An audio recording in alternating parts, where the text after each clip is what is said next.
One last look here. Let's just breeze through the divisions real quick. And I think down the line, we'll probably put together some fun little futures season-long ticket to ride out, maybe even on next week's show. But in the AL Central, you got the Tigers as the favorite, basically 50% at plus 110. You'll find yourself a slim little edge there. Royals look to be under or overpriced here. Twins get an edge, 13% plus 1100. Not going to find me getting invested in the Twins, I think. The model says this is a good price. As we mentioned, it wouldn't be the first time the model sniped one of these long shots well in advance. However, I'm just not a personal believer. Wide open AL East here. I think you could legitimately say these four teams can all win this division. Might be more beating up on one another than we see in most years, even this season. So I don't know. I'd say take your pick. The model says the Orioles are the best value, but the Blue Jays also get an edge as well. But, you know, Yankees are the Yankees, and the Red Sox have done quite a bit to improve over the last few seasons. A lot of young players with upside there. AL West, model says it's the Astros here for the value.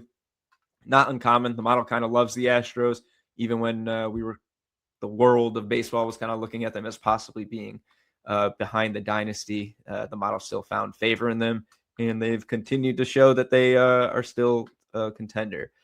The Athletics, I got to, it's a big value here. They shocked us a little bit beginning of last season. They're certainly going to field the best roster they have in quite some time. But, they still completely came apart and finished with an Athletics-esque end of the season.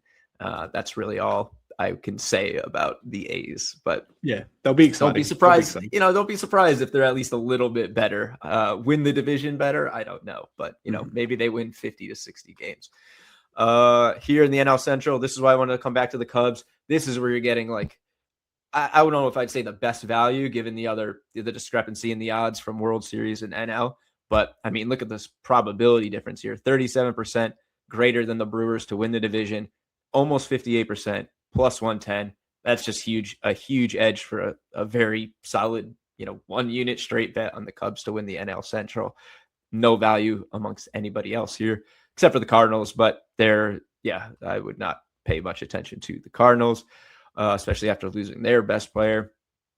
And then the Mets, again, with value in the other markets, unsurprisingly have value here in the NL East. Way better than the Braves and Phillies, not almost the same odds, but fairly close. And, more than double the probability to win.